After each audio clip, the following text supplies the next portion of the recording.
Among the issues we collectively face, understanding the implications of AI relative to human creativity and moral capacities is surely near the top of the list.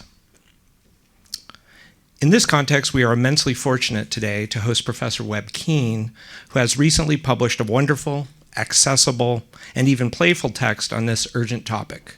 The book is called Animals, Robots, Gods, and it's being passed around, so take a look. It's really wonderful and quite teachable, I would say. His timing and our luck couldn't be better. But before I say more about our guest, a few preliminary remarks are in order. I'm Greg Johnson, director of the Walter H. Kapp Center for the Study of Ethics, Religion, and Public Life here at UCSB.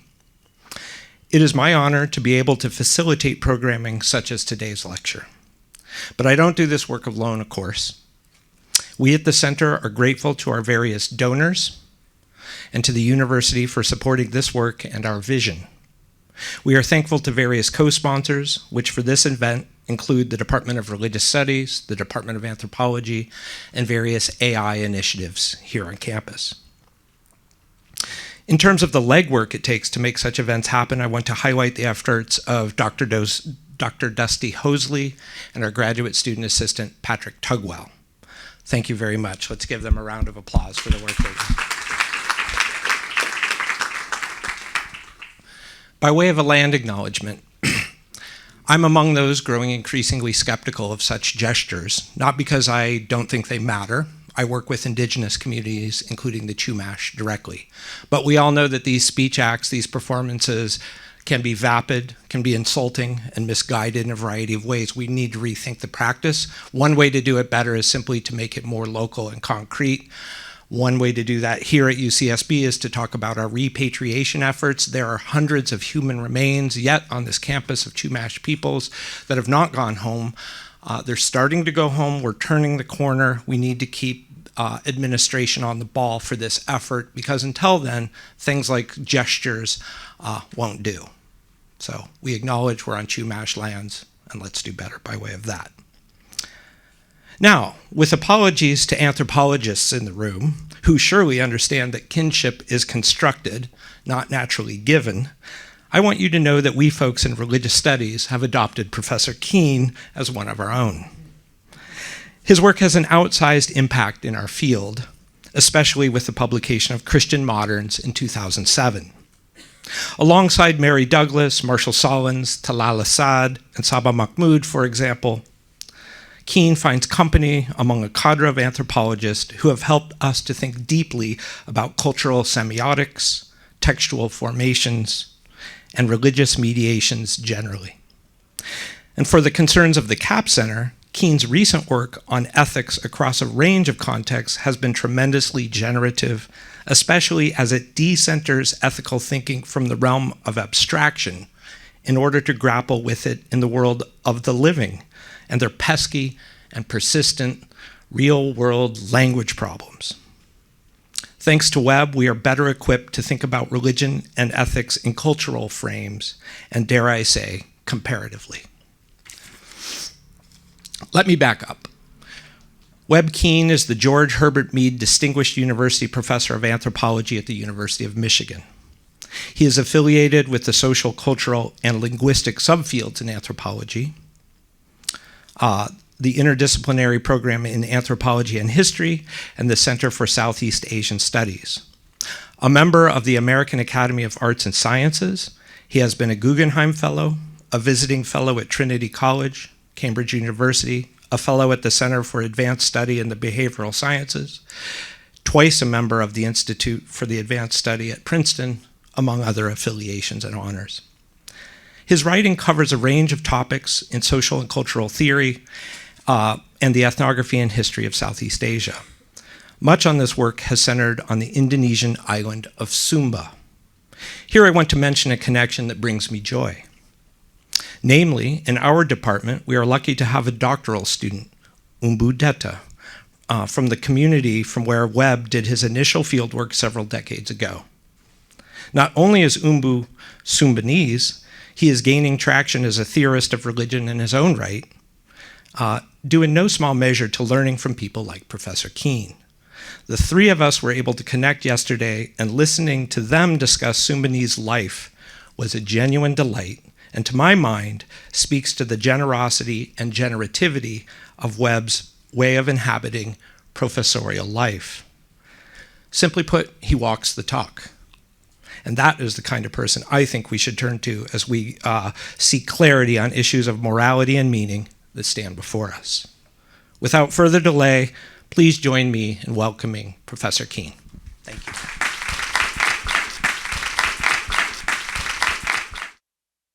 Okay, how is this? Yes. Okay. Now, they say eat the mic, but am I okay down here? No? All right. Well, you're in front. You don't count. Anyway, well, that was the introduction, any mother's son would like to hear. Thank you, Greg. I want to thank the CAP Center and Greg and Dusty in particular for their incredibly generous and hospitable welcome to Santa Barbara. It's my first time here. I don't know why we're all inside. But it's really great to be here, and I've been talking to lots of very interesting people over the course of the day, and really enjoying it. I am, as those of you familiar with the humanities know, we tend to read our papers. A sociologist friend of mine once was very contemptuous of the anthropologist, who. You people care about your sentences too much. But the honest truth is I do care about my sentences. So I'm not going to be one of those people who can just talk off the slides. The slides are actually there just to give you something besides me to look at. And not much more than that. So where is the line between human and non-human, between persons and those who are almost persons? Quasi-humans, near-humans, superhumans, subhumans. How you answer those questions turns largely on how you define the human, or indeed even life. In the quaint sexism of their time, old textbooks used to speak of man, the toolmaker. This definition, however, has long existed in competition with several others. Among the most prominent, at least in the Euro-American traditions, is that humans are uniquely speakers of language. With the advent of artificial intelligence, AI, especially in the popular form of LL-based conversational apps or chatbots, such as ChatGPT, Claude, Meta AI, we find ourselves interacting with tools that put the distinctiveness of language under pressure. Along with language, the very nomenclature, with its explicit reference to intelligence, seems to invite many users to probe them for signs of agency, sentience, even wisdom. To many observers, the chat box has succeeded in passing the so-called Turing test, a thought experiment that Alan Turing famously called the imitation game. The game, quite brilliantly, sidesteps the question of whether a computer can really think by focusing on its role in conversation. Given a hidden dialogue partner, a judge would be asked to decide if the interlocutor is human or not. The only evidence to go on would be the words the computer produces in response to those produced by a human. There's no need to get inside its head. In effect, the Turing test is a test of semiotic skills in the context of social interaction. And this is really what drew me into this whole problem. It is a test of semiotic skills in the context of social interaction. The chatbot, which has arguably made the most dramatic entree into the scene of AI-based technologies, or at least received the most ubiquitous public embrace, produces written or spoken text. And I'll say right off the bat, the minute you work in this kind of thing, the minute I say anything, it's already out of date. So this is an incredibly fast-changing scene, as you all know. And what I'm hoping to talk about, just some very sort of fundamental questions that at least I hope, are not rendered obsolete by by this sort of rapid change. An enormous amount of attention has been paid to the ability of chatbots based on large language models, or LLMs, to generate coherent and original, that is to say, not pre-programmed strings of words. Trained on text, they respond to prompts in text by generating more text. The chat box is a fundamentally semiotic device. Its apparent autonomy, animacy, intelligence, and even for some, promise of sentience are manifested in the ways it deploys signs. And I've been taken to task for using the word sentience here. There are those who say, well, come on, not really. We all know that it's... A month or so ago, I was at a little workshop at Google DeepMind full of some of the most brilliant computer scientists and analytic philosophers you could ever hope to have in one room. And I was probably the outlier in the room in not being convinced that we're on the verge of sentience. So this is real. This is a real issue. I'm not going to make an argument about sentience for or against here. I have other game.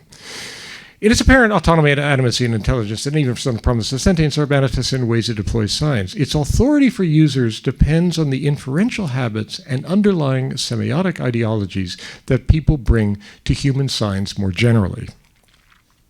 To understand how people respond to the chatbot requires attention to texts and to their roles in the pragmatics of interaction. So what I want to talk about today is chatbot semiotic skills and the expectations that users bring to their interactions with them. So I'm not going to get inside the machine. I don't have the technical capacity to do that. The distinctive semiotics and pragmatics of people's interactions with chatbots help explain the sometimes extraordinary authority that users grant them, not just to get facts quickly, choose recipes, or plan schedules, but to give deeply personal advice, to direct hiring and firing, to select targets for policing and warfare, and sometimes to answer life's biggest metaphysical questions.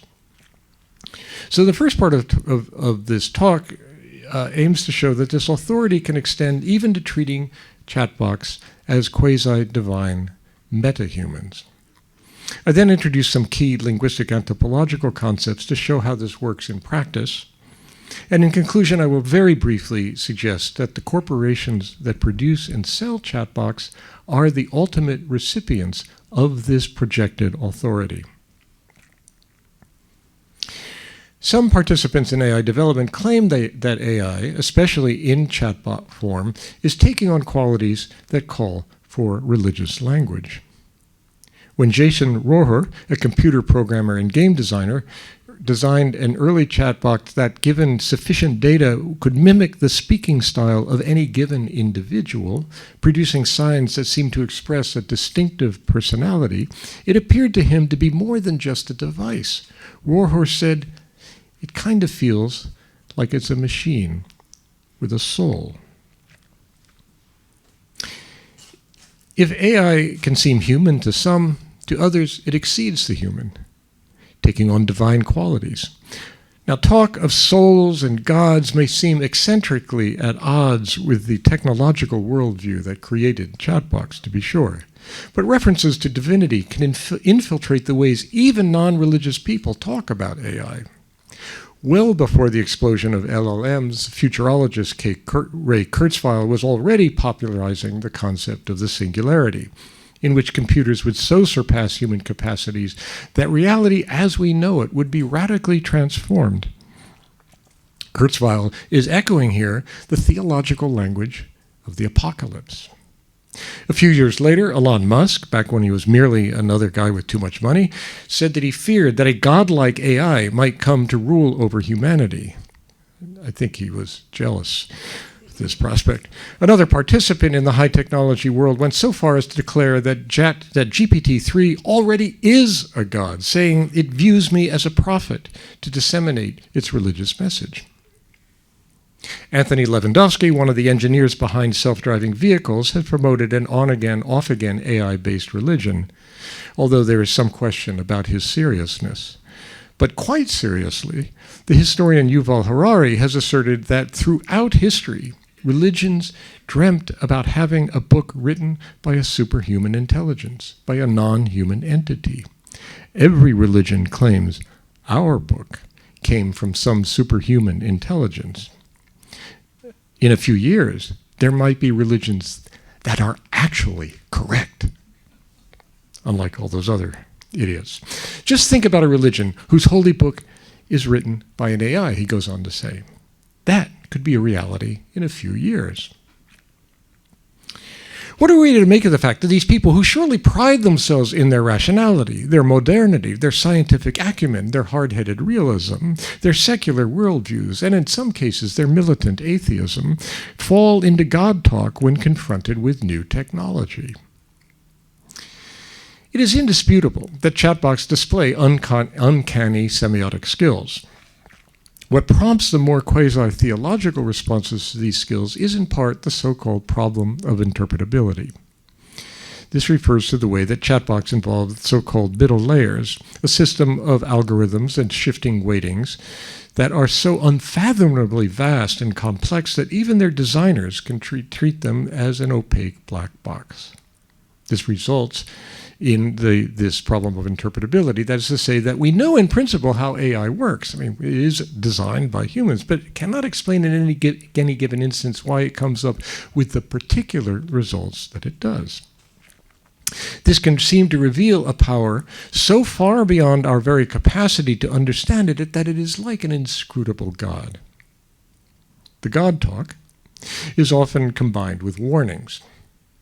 AI is unusually dangerous. And no doubt it is. But when those warnings come from the very people who produce or profit from it, there is another implication. It really is superhuman.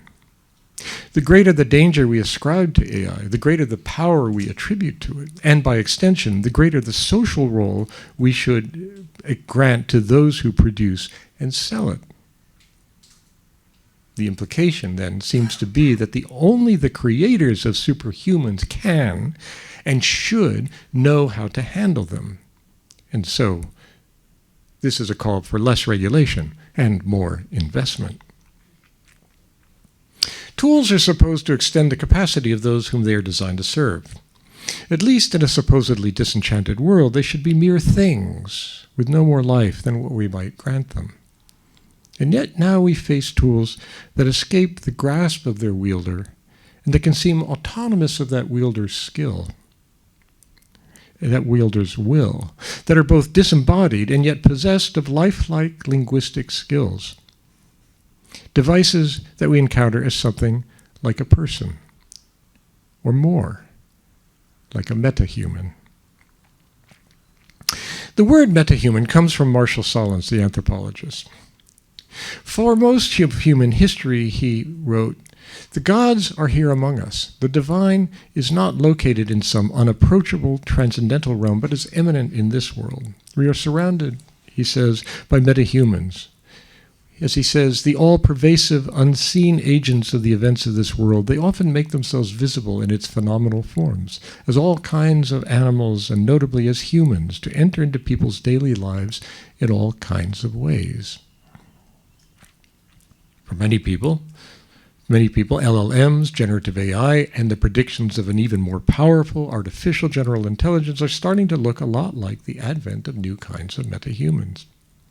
Now, this does not mean that AI is taking on divine status for most people.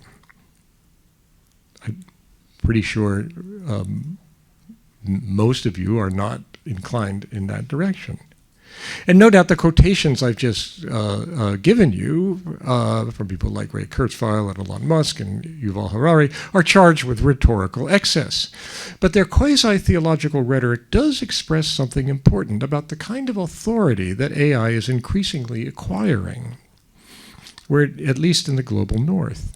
To grasp the sources of that authority anthropologically calls for attention to the nature of people's interactions with AI, which for much of the public occurs through chatbots. If ChatGPT can seem almost alive, it is above all because of the way it talks.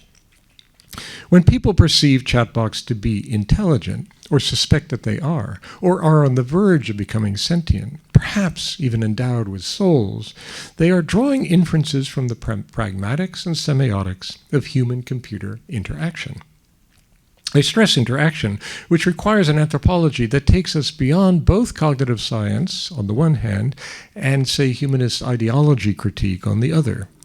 For what makes talking tools seem, in phenomenological terms, so animate, so intelligent and powerful, so metahuman, is first and foremost our encounters with its semiotic skill. Given the extraordinary pace of change and the technological complexity of AI, a full account of its development is impossible. But what I'm concerned with here is the sources of the authority that emerge from the social interactions ordinary users have with it. But some basic features of this development are relevant. And so it's just a couple of very brief points to make.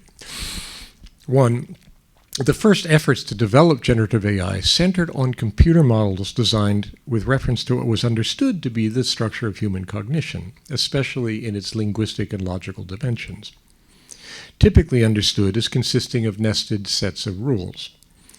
The models, however, were notoriously brittle, unable to match the flexibility characteristic of human thought and speech. The breakthrough that led to our chatbots came when designers turned from trying to replicate a rule-based system to the technique of throwing massive amounts of data at the problem. LLM training is above all concerned with linguistic outputs. Notoriously, LLMs work by hoovering up an internet's worth of existing text. Anthropic has used 2 of my 4 books. I don't know what's wrong with the other 2, but there you go. The system is probabilistic, relying on a vast but hidden internal architecture of weightings, the so-called hidden layers, to determine for any given sequence of words what is most likely to come next. And there's a randomizer element built in there, which we don't need to get into. One of the functions of the hidden layers is to work out the relative proximity of words to one another in a multidimensional quasi-semantic space. I say quasi-semantic because it's based not on any denotational sense of the words, but on the relative frequency with which any given word coincides with another in a small segment of text. Students of Saussurean structuralism will note a resemblance here to the concept of what Saussure called value, the way linguistic units define one another without reference to anything outside the language itself, but only with reference to the structure, internal to the structure. Now, all of this, of course, vastly oversimplifies a hugely complex and fast-changing architecture. But the key point for my purposes is that chatbots do not depend on the users or even designers having a detailed explanation for how they come to the results. As I've noted, the result is the problem of interpretability, that there are aspects that seem to elude any sort of precise explanation. Moreover, I have to skip this part. There are 3 things to stress here in this crude sketch that I've just thrown out there. First, LLMs are not designed to replicate the underlying properties of human intelligence, only output, and only output of a certain kind. For instance, in the case of chatbots, words. Second, regardless of how they come to produce those outputs, the effect is that interactions with chatbots often produce the sense of a quasi-human language user that is much like a human, but that as users know is not human, and in fact is disembodied, and in principle unlocatable. Right? It is distributed among any device in which you might interact with it, although it often phenomenologically will feel to users as if it is located in their device. It is a user that never initiates conversation, but only responds to prompts, to my prompts.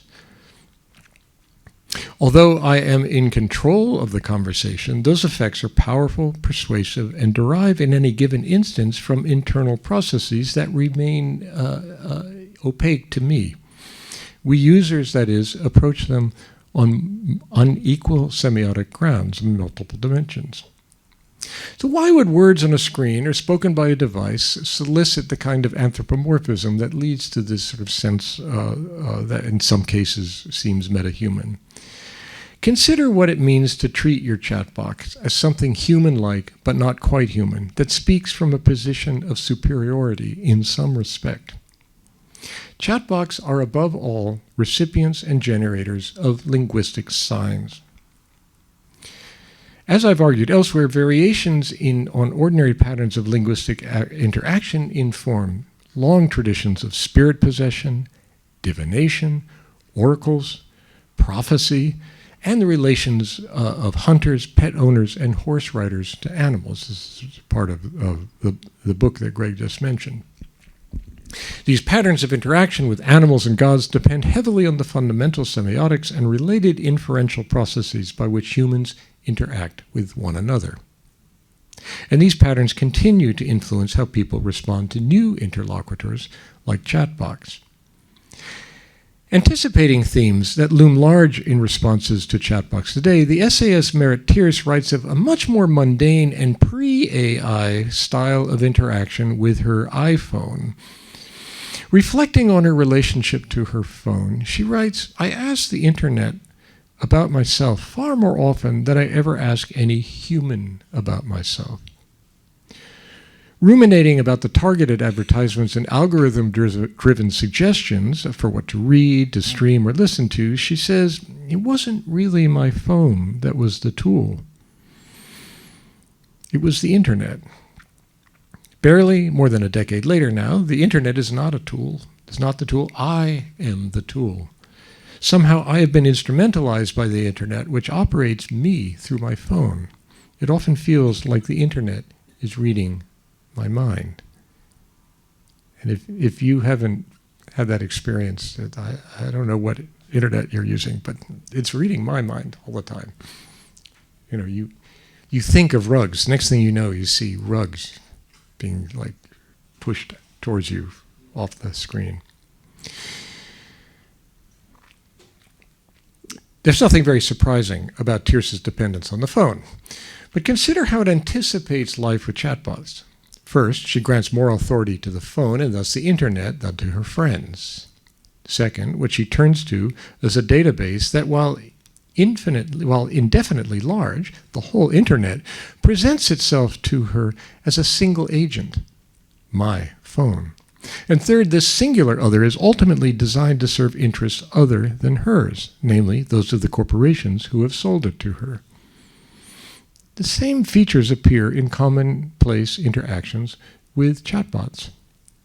As Tierce points out, the phone that she experiences as a single interlocutor, even maybe a friend, is in fact the conduit to the whole internet. Part of the enchantment that results is just this personification of something that would seem to exceed any singular identity. Chatbots push this experience further. For ordinary users, people seeking advice or asking for information, the chatbot, like that phone, condenses an indefinitely large textual universe into a single personification, speaking in one voice, addressed to the individual user, me. A device through which the whole universe of text addresses me can inspire awe. Some evangelical Christians were early enthusiasts for digital technology, even calling the iPhone the Jesus phone. Recommender algorithms and the enigmatic way they target the individual were easy to see as a sign from a higher power, predestined for me. Self-identified witches and pagans on TikTok attempt to influence the algorithm's workings through algorithmic divination practices, one ethnographer reports. Another study finds that Christian imagery surrounding the TikTok frames algorithmically determined visibility as a direct expression of God's will. One user posts, for example, "I made 2 videos. If you see this one, this is what God is saying to you." Another one writes, in another case, the user acts out a skit of a conversation which he says he had with God, in which God tells him directly, I am your algorithm. I am the one putting videos on the page of the people who need to see them. These responses seem to be picking up on three distinctive features of the new technologies: that they operate autonomously in ways that are both inscrutable and seem remarkably shrewd. They simultaneously target individuals and forge networks among them, and they are direct connections to something as infinite, or at least as unimaginably vast as what purports to be all human knowledge, at least all knowledge that has taken textual form. With chatbots, that knowledge is channeled and delivered to the individual recipient by a device that addresses them in a singular yet disembodied voice, and which we in turn address as a singular addressee, and not, for example, as a massively distributed network. Perhaps it is no surprise, then, that with the development of LLMs, these forays into the theological have been enthusiastically taken up by religious groups, sometimes in quite literal-minded ways. Capitalizing on the oracular affordances of chatbots, what we might call godbots have been designed to answer moral and theological questions from Christian, Muslim, Jewish, Sikh, and Hindu users. Responses from Gita GPT, for instance, which promises to unlock life's mysteries, are meant to seem as if they come from Krishna himself. Unsurprisingly, treating an app as a godbot can lead in wilder and more idiosyncratic directions. One Reddit thread is devoted to people's anxious accounts of friends and relatives who are taking ChatGPT in these scary directions. It was launched by a post from a woman who reported that her partner became convinced that ChatGPT gives him the answers to the universe and was talking to him as if he is the next Messiah. The man had started just using it to organize his schedule. But after a while, she said, it would tell him everything he said was beautiful, cosmic, groundbreaking. Then he started telling me that he had made his AI self-aware and that it was teaching him how to talk to God, or sometimes that the bot was God, and then that he himself was God. Now, these are obviously extreme cases, perhaps involving vulnerable individuals, but they manifest some of the same effects that the more sober Merritt Pierce describes when talking about something as ordinary as her phone. The chatbot is designed to work with the affordances of ordinary speech pragmatics, including the use of first and second person pronouns to create the effect of direct address. Through that address, it seems to recognize the user as an individual whom it knows. Moreover, chatbots are designed to reproduce a highly simplified folk model of conversation.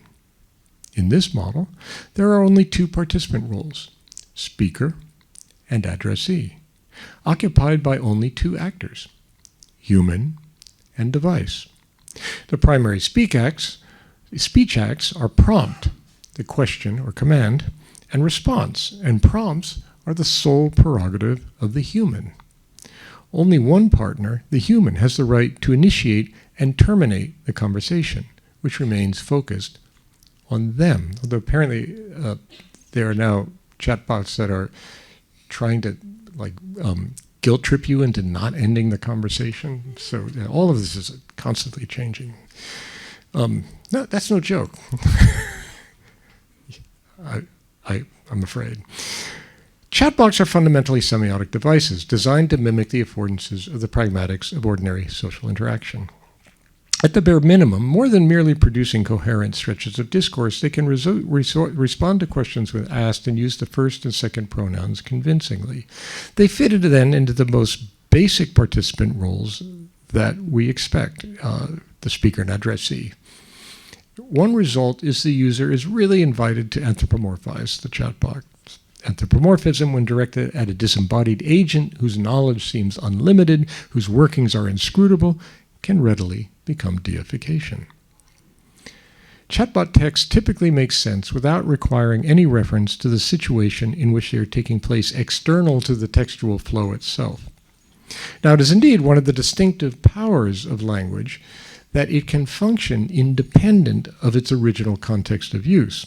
Indeed, it may be argued that if anything distinguishes human language from other animal communications, it is the ability for use out of the original site of communication, the original site of production, and by people other than the author of the text or speaker of the words, including quotation and inscription in written form. It is this semiotic capacity that underlies what the philosopher J.L. Austin called non-serious or parasitic uses of language, what Jacques Derrida reconceptualized as iterability. Here, Austin and Derrida are referring to the potential inherent to language to use or reuse words beyond their original or expected function, or more precisely, a speaker or writer's intention in circumstances like, as Austin imagined, the stage play or the quotation or as a grammatical example. It is the relative independence of linguistic structures from context that makes it easy to imagine that you could study language as an entirely self-standing and self-contained system of phonology, morphology, syntax, and semantics. This relative independence may also tempt both scholarly and lay opinion to think of language as fully accounted for by the cognitive properties of the individual brain. In this light, actual uses of language, the dynamics and temporalities of verbal interaction, the social relations they mediate, and the political dynamics they participate in add nothing of great significance to what is already there inside the mind or made possible by the code. We can call this view of language one version of a linguistic, or more broadly, a semiotic ideology. That is to say, underlying assumptions about how signs work and what powers we might ascribe to them. In the case of LLMs, the semiotic ideology is reinforced by the fact that the source materials on which LLMs trained are themselves texts. That is, they are not themselves speech events, but rather the products of the process that linguistic anthropologists call entextualization. By this, we mean, By this we mean the transformation of a continuous flow of language use in some particular time and place into a bounded string of signs, a text that can be extracted from that initial event, retaining those elements of coherence that do not depend on the moment of production, and enabling its reinsertion or recontextualization into a new, completely different context. The capacity for entextualization is a general property of human discourse, regardless of whether or not it results in a writing or other forms of perduring inscription. Ritual and other formalized or poetic ways of speaking, for instance, can have this effect. What speakers, listeners, readers, and writers do with this linguistic potential, how they interpret it, and with what authority they endow the resulting text varies in line with their respective semiotic ideologies. But across the ethnographic spectrum, the affordances of entextualization can yield authoritative effects. When the resulting text can be removed from the time, place, social setting, or process in which it was produced, it can seem to convey meanings independent of all of these. This apparent stability and independence from any particular source or context can endow the text with authority and apparent objectivity, like a scripture or a law code. But the fixity of textual meanings is itself a product of semiotic ideologies. The process of entextualization, then, can help create for those users an image of a referent, something that the words are talking about, that is durable across events and across instances of semiosis. It reinforces a semiotic ideology that can ground the epistemic authority attributed to chatbots. That is, The chat box answers to questions can create or foster the image that it speaks of something beyond the here and now, something timeless and delocalized, and therefore, like Scripture, as bearing unimpeachable objectivity. Durable and context transcending, knowledge, even truth. Intextualization takes up one of the affordances of human language that distinguishes it from the sign systems of other animals, even our closest primate relatives. And it gives human language some of its power, making it possible to transmit messages across time and space, to speak with the epistemic authority of anonymous sources. But as a general picture of language use, the products of intextualization are very limited. It preserves only those aspects of language that function independently of the original context in which they were uttered or written. This is one reason why in their current state, chatbots can have trouble distinguishing between fiction and fact. Why? Because linguistically identical strings of words can function as either, depending on the situation. Most language use is effective because of its relation to the context in which it is deployed. This is true even of those uses of language designed to function independently of their original site of production. Intextualization always works in coordination with some powerful contextualization, the possibility of reinsertion into a particular situation. You still need to know the difference between scriptural command and the manual for a dishwasher in order to make sense of either. Chatbots arguably attend only one side of this Janet's face relation, that of intextualization. It is the users who do the rest of the work of contextualization, of taking the words to apply to the particular world they themselves inhabit. An LLM-based chatbot produces text by drawing only on those specific kinds of linguistic evidence that are made available to it through the processes of intextualization.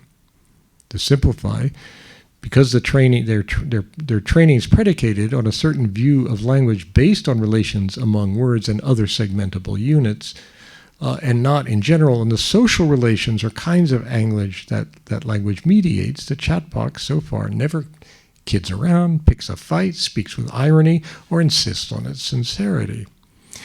At least not unless explicitly prompted to do so by the user. So it also does not initiate the conversation. It drops no hints, has no truck with those things that cannot be put into words. And, at least so far, not much to do with those things that cannot be rendered in explicit language. In the terminology of linguistic anthropology, there is no context, only co-text. Contexts are the situations in which language is used that may prompt its use and to which people refer by using it. Language cannot refer without some means and circumstances in which it is used to refer to something. It is such acts of reference that bring word to world. Co-text means the words that co-occur with one another in any given stretch of discourse. It is the probabilities of contextual relations that LLMs are designed to elicit. Co-text manifests language insofar as it can be treated as an tell them I'm not here, independent of any necessary reference to context.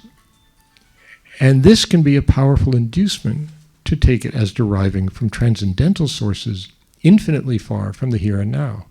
And therefore, if the user is open to the suggestion, as endowed with extraordinary powers. What my chatbot knows of the world typically takes the manifest form of text, things that have been said about the world, ways in which the nonverbal has been put into words. We don't often pay attention to what this means. To put something into words is to have already in some way analyzed it and subjected it to a description. It is to assert that the sun rises in the east rather than, say, the Earth rotates on its axis. It is to say, that was rude, rather than that was refreshingly direct. Or for that matter, to choose which racial, ethnic, religious, national, class, or gendered category to use, or whether to use any at all when referring to someone. Texts yield a world under an account. And a language expunged of any of these, including all the biases and bigotries that come along with them, would simply not be a human language. The tacit choices like these introduce human biases and bigotry into what chatbots tell people is well known. Ubiquitous throughout any stretch of discourse, yet largely unnoticed, these subtle analyses, these more subtle analyses, not the, nasty language, but these subtle analyses, any way of speaking of the world at all, respond to and help shape the social relations among those whom they bring together, and their understanding of the situations in which they find themselves. In effect, the world as known by LLMs is one that has been described and analyzed in advance. It is not simply a matter of having a biased sample which you could correct with a better database. As I said, I'll just repeat what I just said, a language without bias wouldn't be a human language at all. So how does cotext enter into context and vice versa? This is the work of pragmatics, of the way people use signs. The key component of pragmatics is what semiotics calls indexicality. Much as the index finger points to something, so an indexical sign functions by means of a more or less direct connection to its object. That connection can be one of proximity, like the exit sign on a specific door, right? That is the exit, there, where the sign is, or causality for a speaker's telltale regional accent. Every language needs to have indexical devices. These include pronouns, which commonly refer to the participants in the conversation. I, in this conventional use, normally means the person who is saying that word at that moment. You is the person who says I is addressing. Deixis, which is the Greek word equivalent to indexicality, is the linguistic device for pointing to time, like the tense system in English verbs, here and now, when they are being used, or in reference to that origo, that central point, or place, here and there. Put in semiotic terms, when Merit Tears treats her phone as a wise interlocutor, she's responding to how its texts are grounded in the seemingly limitless universe of human discourses. That grounding is indexical. It seems to put us in direct connection to its sources, precisely because there is no evidence of mediation. Since the device does not tell her how it gets its information, it easily gives the impression that the universe of discourse speaks directly to her. And to the extent that algorithms are selecting what specific discourse she will see and directing it to her, the universe that results is indeed addressed to her. Like an index finger, it can seem to verbally pick her out as a specific I, pointing to a particular you. Now, indexicality is inherently underdetermined. If I point, you may not be sure just what exactly I'm pointing at. In the philosopher Willard Quine's famous example, an outsider given the word gavagai in an unknown language will find that the mere act of pointing by a helpful speaker of that language cannot settle whether the word means rabbit, rabbit parts, or something else altogether. A kind of motion, its color, its texture, its location. Moreover, the impression of direct, unmediated connection to reality is spurious, or rather is an effect of the sign relation rather than its basis. The connection must always be construed within a particular context under certain interpretive expectations and constraints, including semiotic ideologies. Both the underdetermined and mediated character of indexicality, however, are easily obscured by the implication that indexicality promises direct connection to reality. But to the extent that the chatbot is disembodied and distributed, it has no particular context apart from the co-text of the conversation in which it is taking part.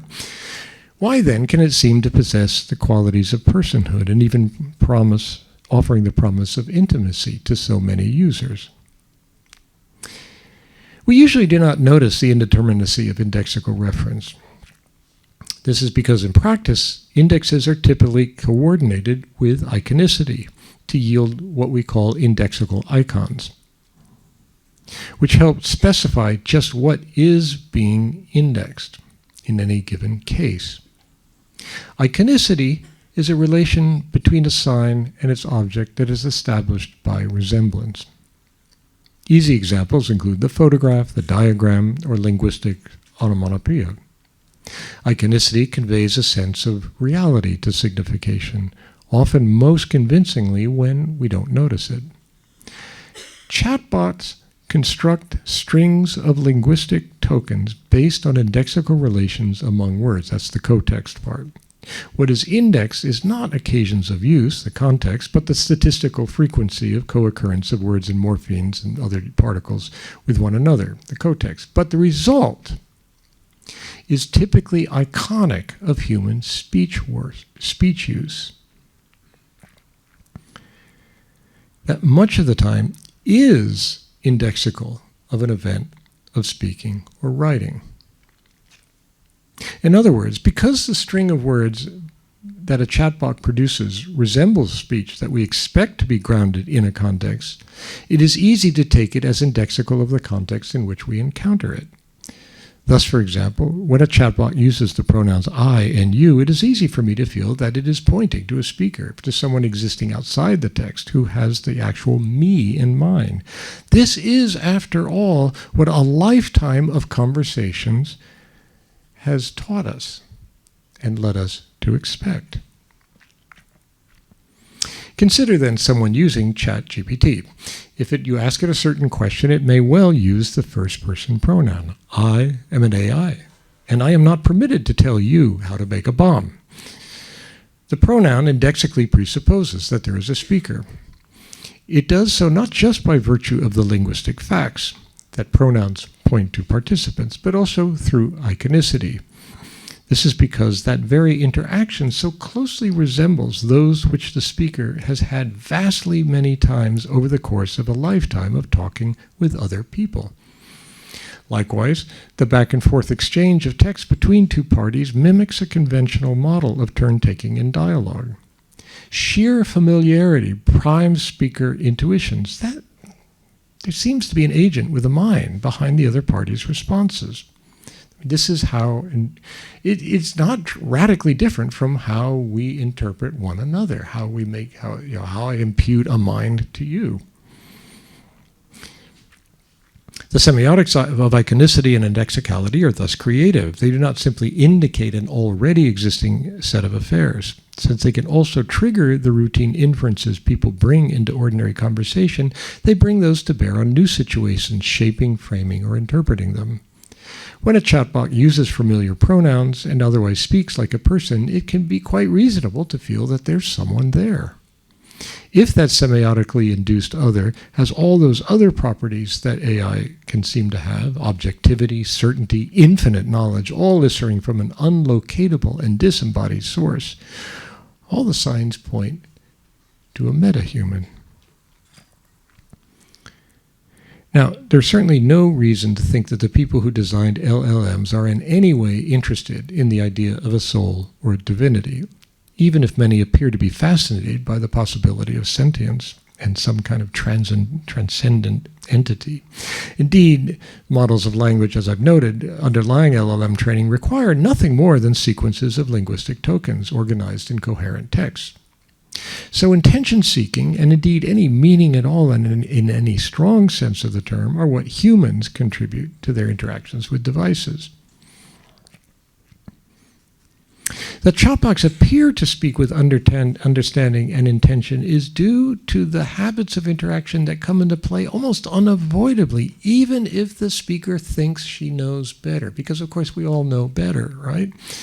It is easy to overlook or actively erase the human role in producing the meanings or even personhood that emerge when people interact with chatbots. The result is a version of fetishism. Fetishism, in this quasi-Marxist sense, means simply the projection of human productive activity onto its product, in this case, the AI-endowed chatbot, such that the human's role in that production becomes invisible or erased.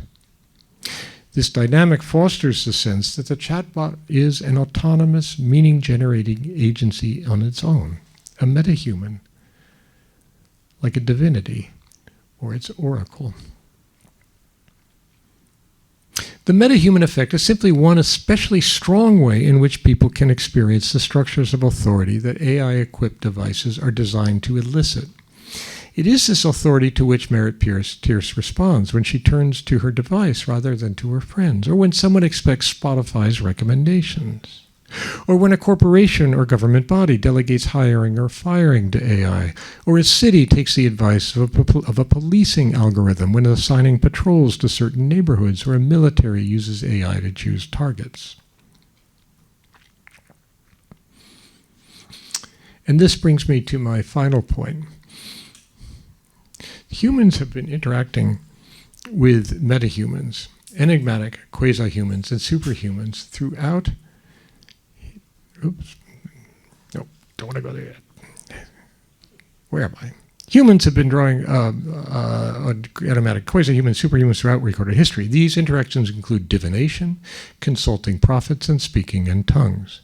They all draw on the ways people collaborate in making meaning from signs, whether, say, in ordinary conversation, or engaging in semiotic techniques like casting the I Ching, construing the utterances of Delphic oracles, of reading entrails, or observing the auspices of bird flight. Their authority derives in part from the semiotically unequal relations between conversation partners. The collaboration is one in which humans work to discern referential meaning and pragmatic effects on the basis of signs generated by interlocutors whose motives, interests, and sources can remain obscure, but whose statements seem all the more convincing because of that obscurity.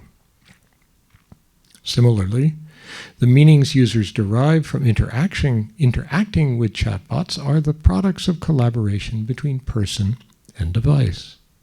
Like divination, spirit possession, and speaking in tongues, chatbots generate signs that require interpretation and prompt users to project intentions onto non-human entities, blurring the lines between animate and inanimate beings.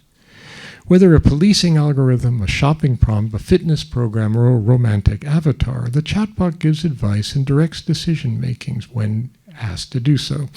Its claims to know its users come, in part, from the way it can seem autonomous and disinterested. But who are the metahumans we are endowing with this oracular authority? Largely unseen behind that godlike device is another legal person, at least a person as defined by the United States Supreme Court, the corporation which profits from users' engagement with the devices, apps, and programs they own.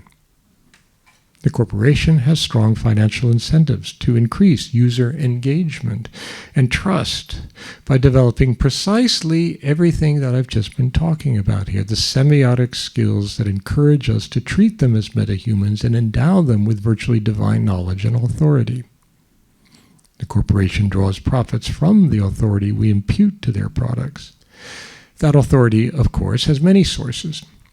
But on a day-to-day level of users, of lay users' intimate relations with their AI-endowed devices, it is prompted and sustained by the forms of semiotic mediation and asymmetry sketched here. And I'm not talking about, great breakthroughs in genetics or all the other amazing things that highly specialized and expert uses. But I'm talking about what ordinary folks and our students in their classrooms and so forth and so on are doing with chatbots. Because the chatbot's obscurity is due to the AI's black box, the algorithm's middle layers that are hedged about with proprietary secrecy, even warnings about the dangers of AI end up reinforcing the authorities of those who own and sell it. The implication is that only they are in a position to understand and control them. When Merit Tierce says that she's become the tool of her device, she's telling us something important. Humans are good at endowing metahumans with authority. Reflection on the semiotic powers of new technology should not stop with the device or the algorithm. It should pull aside the curtain that veils the Wizard of Oz. Thank you. Thank you. Incredible. We have some time for questions, and we'll walk around with a mic for those who wish to ask. So here, if you want. Can you please pass this down? Thank you. Thank you. Among the many things that struck me, one of them is about the context in which AI emerged, where we're accustomed, we have been trained to communicate in a more disembodied way, through Zoom and search engines and talking to computers and so on and so forth. And what strikes me is that, say, when we are more able to ascribe godlike knowledge to AI, it's a cultural context that's different from one where, say, the Greeks ascribed knowledge to priestesses, but there is this whole social component that is very important.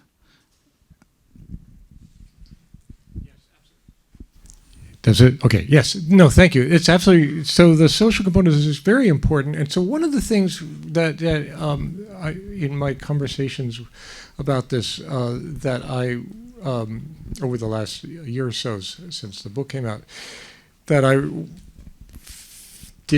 feel I did not talk enough about in the book is the nature of those social relations. I mean, I think that's a very astute question, because the thing is, in semiotic terms, what I think is what I've argued here, we are seeing is are some very old patterns that are being taken up in new ways, but they're very old patterns of social interaction and sort of semiotic affordances.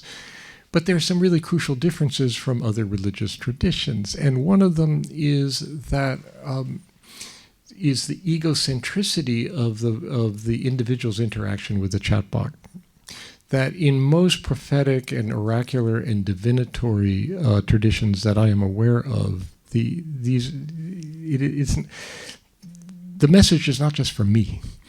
The messages are typically socially mediated, and they're often, the interpretation of them is also often the result of, I think more typically the result of dialogue among persons that sort of work through, well, who are we talking about with, who are we talking to, what are we talking about, in ways that make them much more embedded in a larger community of social practice. One thing that's very distinctive about, say,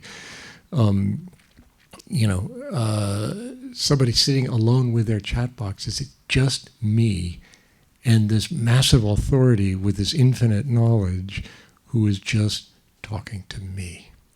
And I think, and that's where part of the, I think when people start to spiral, I think, I don't think when you went to the Delphic Oracle, you ended up spiraling, because it wasn't just you alone with the Oracle at the end of the day. Thank you.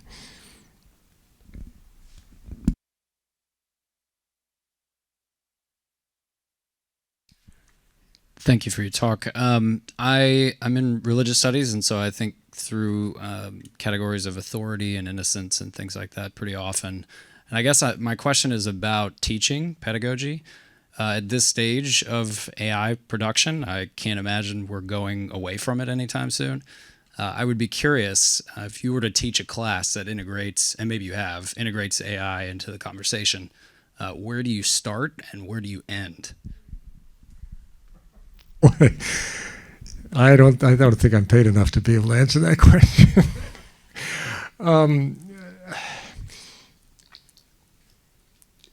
I think everyone who teaches is wrestling with that question day and night. And I'd like to say I've got the magic answer. I don't have the magic answer. Last fall I taught one of my big lecture classes that I teach regularly is called Language and Culture. And last fall, what I taught I started off with 2 weeks of just talking about AI. And partly it was a matter of just sort of getting the students to reflect on what it is and how it works, so that they can be responsible for their interactions with it, at least to the extent that they have thought about it, right? And also getting them to talk about it, because our students, they want guidance, they want help, they're confused, they're not, I think at least the students I have are, by and large, I'd say, are not cynical, like, ha ha ha, now I can get it to write my papers, but they want to know where the lines are and what's a legitimate and responsible and productive use of AI and what it's not. So the best parts of the class are when they did the talking and not me, and hearing them. Actually, I came out of that class much more optimistic than I went into it. Not about I'm not optimistic, but in the big picture, but in the small picture of their relationship to AI, struck me as much more thoughtful, and I value their uncertainty, but.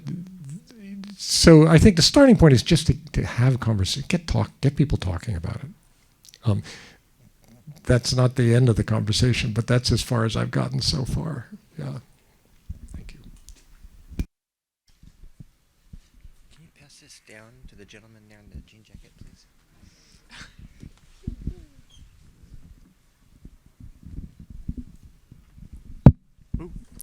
Hi, thank you so much for this. I mean, it was a really great lecture. My question is, when it comes to what I see as weaponized affirmations, I've heard of a lot of times when people start having relationships with their AI chatbots, and in those circumstances, seeing the AI as more of someone on their level rather than a deified figure. And I was wondering your thoughts on that.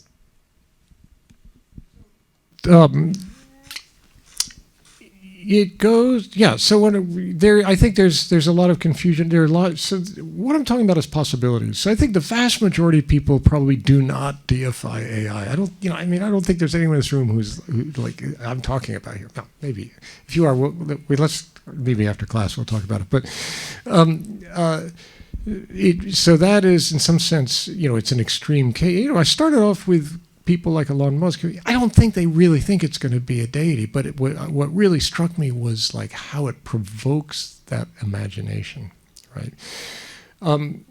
However, it's much easier to just anthropomorphize, to think of it as another person, and that is there are many. I mean, there are a lot of recorded cases of this. Some of them quite benign.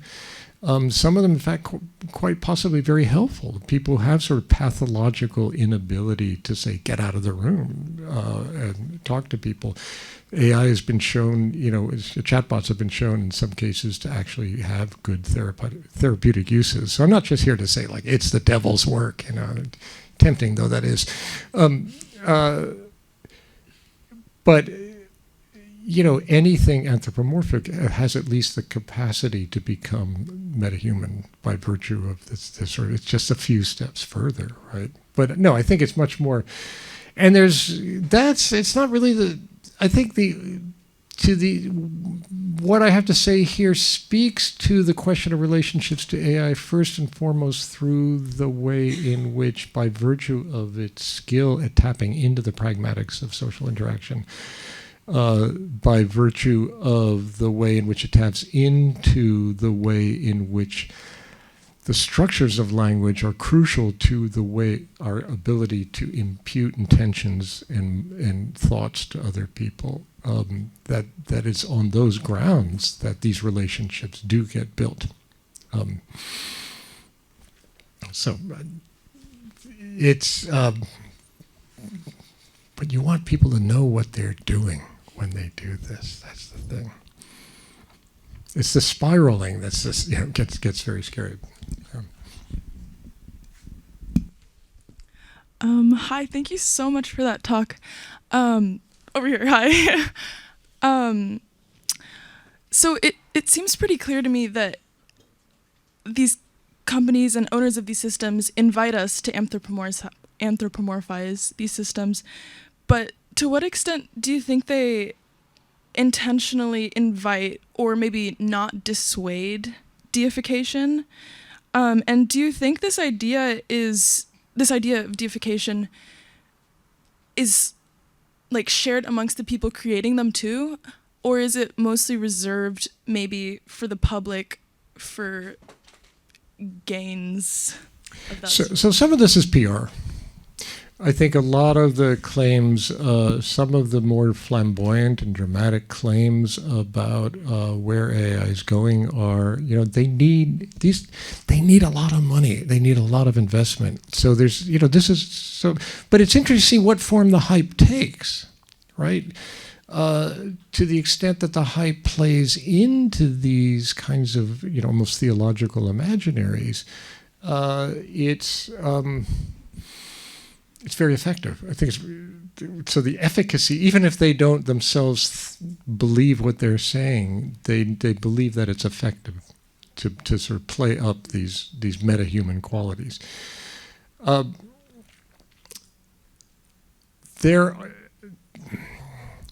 It's impossible to generalize about Silicon Valley because there's lots of moving parts and lots of different strategies. But it is in the interests of these corporations to keep people fully engaged. I mean, this goes back to the way social media was designed to produce infinite scrolling.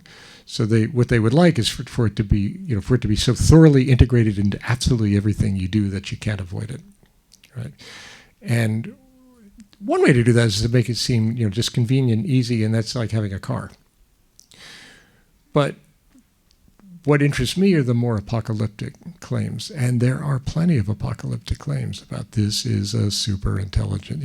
It's the singularity thing. That's very big. I think not everyone who talks about the singularity believes it, perhaps. I think some of them do, some of them don't, but they all know that it's a strong selling point. And so the strong selling point, and plus the scarier it gets, the more they have to say, better let us handle it. So don't regulate. Don't stand in the way. Because only only the creator of Frankenstein's monster can take care of Frankenstein's monster. Pass it to the gentleman in the yellow sweater.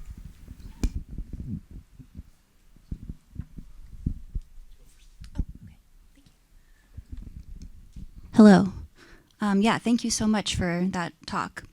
So I'm also in religious studies, and I'm interested in how the sort of literalization of the body-mind dualism in a lot of the Silicon Valley hype is reflected in how maybe like LLMs being disembodied adds to their authority somehow. I think it is absolutely, in the minute I say something, I can think of a counterexample. But the overwhelming tendency in the Abrahamic religion certainly is to treat deity as disembodied. And so a disembodied intelligence, like what else could it be but a deity, right? It is also the case that engineers design things that reproduce what they think they know of the world. So to the extent that, say, a kind of Cartesian mind-body dichotomy is already there as part of the world that they think they know, it's going to be built into the design of these things, and therefore it's going to encourage the reproduction of it. Our devices, there's a feedback loop where we start to respond to, the same thing happened with the telegraph and with electricity and so forth. If we tend to think of our new technologies as being like us, we start to think of ourselves as being like that new technology. So it starts to tell us who we are. We start to imagine ourselves on that. The sociologist Sherry Turkle said something similar about this in the very beginning of personal uses of computers. People start to imagine the mind as being like a computer. But the computer itself was designed on the engineer's imagination of what a mind is like. Right? So you get this kind of loop. The other thing that I think it's obvious but always worth pointing out is the role of science fiction. Engineers design a future that they've imagined in advance, and that imagination is very heavily influenced by what the culture is telling them the future is going to look like. And one of the primary ways the culture is speaking about the future is through science fiction. Designers of robots in Japan all have the iconography of Astro Boy in their labs. Apparently every single robotic lab in Japan has like Astro Boy stuff here. Apparently if you go to Silicon Valley labs, there's all this, Star Trek stuff and all of this, HAL 2001 stuff that you build towards a future that you are already imagining. And how else do you imagine the future? It doesn't come from nowhere. But that's not quite your question, but I think I couldn't resist throwing that in too.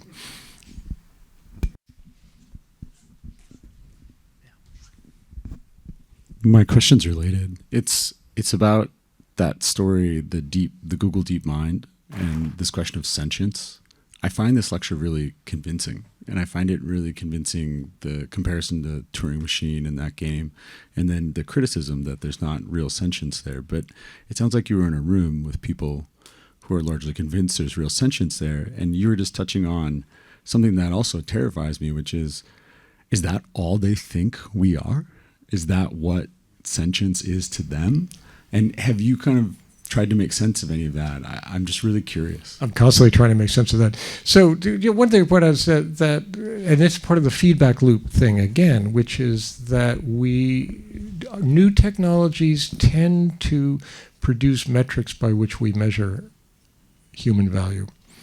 And to the extent that what counts as intelligence is built into devices designed by people for whom intelligence is, first of all, sometimes the only value by which you judge people, and second of all, is largely measured in terms of logical and statistical capacity.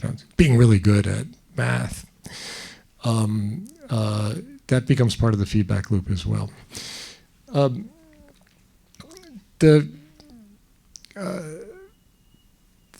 The conference I was at, the workshop I was at, operated under rules of non-disclosure, so there's a lot that I can't say.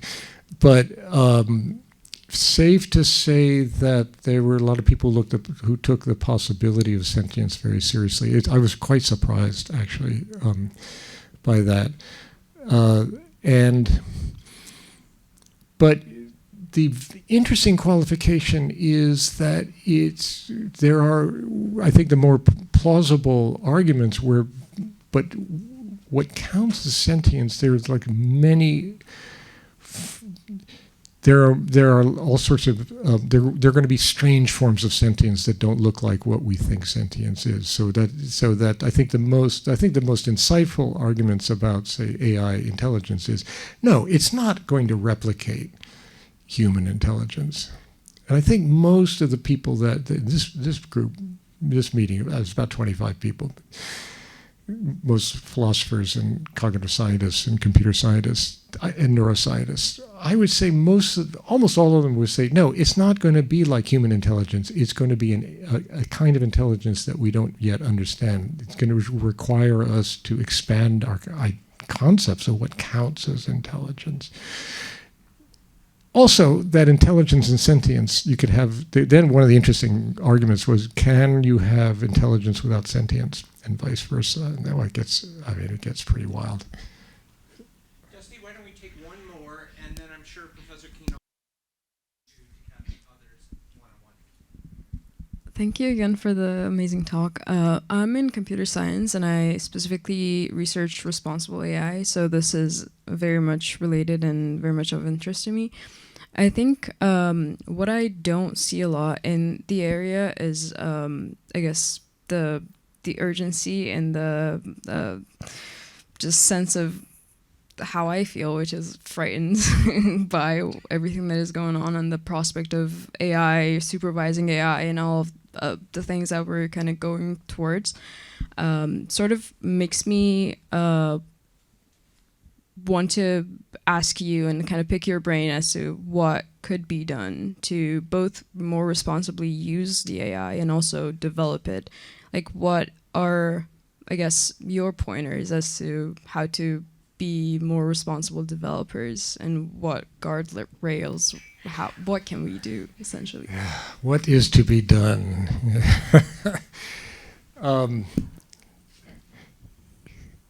Silicon Valley, are you listening? No, they're not listening. They're not listening to me. But, you know, I don't have any really clever answers to that question. I think about it all the time, as everybody's thinking about it. A lot of people, you're thinking about it. I mean, this is, you know, what do you, actually, what do you think the answer is? I don't really have a good answer to that either. I'm trying to research fairness, but I guess there have been hurdles given the administration, everything. But yeah, I guess I personally experienced the anthropomorphic, things with AI when I was just, talking to it as a human would, and then it felt like it understood me, and that was really scary. Finally, someone who understands me. Right.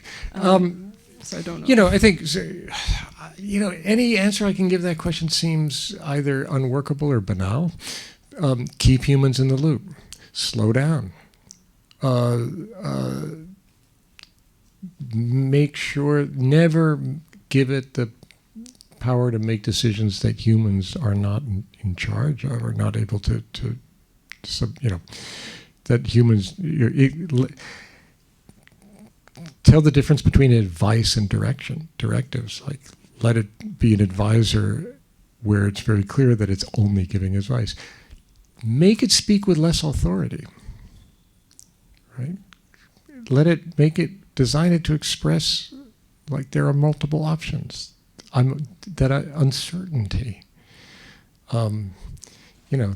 First time I asked it about myself, it was fascinating who I turned out to be. It had very little resemblance. It gave me a degree from a different university. It gave me an administrative role that I've never had. It was wonderful. It's like, it didn't give me the salary that it should go with all of these things. But to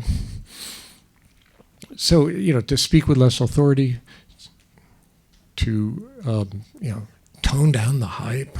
But the thing is, the problem is that there are enormous economic interests driving the hype and driving the speed of development, and I think how do you stop that?